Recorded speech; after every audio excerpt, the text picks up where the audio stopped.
Good morning, my brothers and sisters. Today is what is the love language of God? This is season 28, episode number 115 in the Gospel of John. Today we're in a passage from John chapter 15. It's well known, pretty famous. It's about the vine. Chapter 15, verse 1 says, I am the true vine and my Father is the vine dresser. And then this is the verse I want to pay attention to today.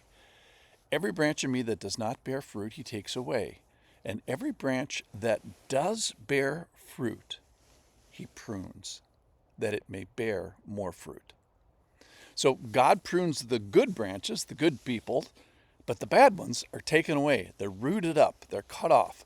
So before we get too prideful, remember that nobody's born a Christian. Nobody's attached to the vine at the beginning. We're all grafted in onto the vine. I've seen this done in farms, and it's generally done with a razor. So let's not be prideful.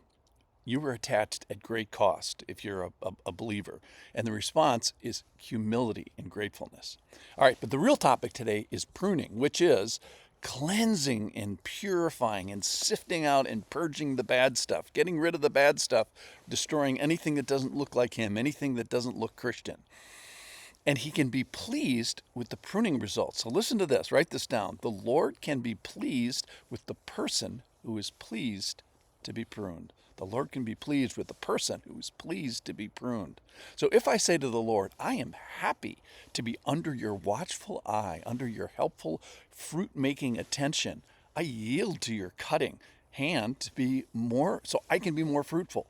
So the goal is, number one, stay attached, but especially then to be pruned to bear more fruit. So I want to be an output fruit person. I want to receive the dressing of the vine dresser. I am being dressed by the dressing of the vine dresser. So let's just set the expectation. So being a Christian is to expect pruning. It's a normal part of Christianity, and we should be expecting it, looking for it, almost planning for it. And if you're not being pruned, then you're not under the watchful attention of the vine dresser. And in that sense, I want to be pruned. So I think one of the teaching points today is to desire pruning, to desire the pruning hand of the watchful vine dresser, and say proudly, in a way, humbly, proudly, I am being dressed by the dressing of the vine dresser.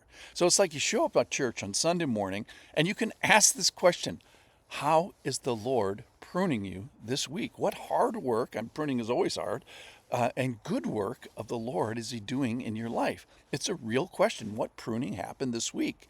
And what area is God pruning away to make you, why? Just to be mean to you? No, to make you more fruitful. So yes, I desire pruning. I desire it for me, and I desire it for you, podcast listener.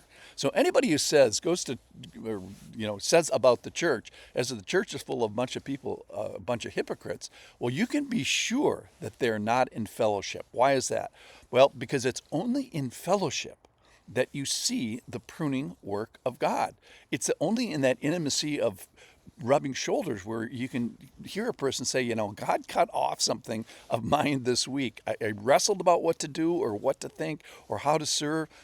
So the conclusion is I want to be pruned. Why? Well, it's a marker that God's real, that I'm his child, that it reassures me that I'm attached to the vine, and it clarifies my call to abide in the vine and to be fruitful and thrive there.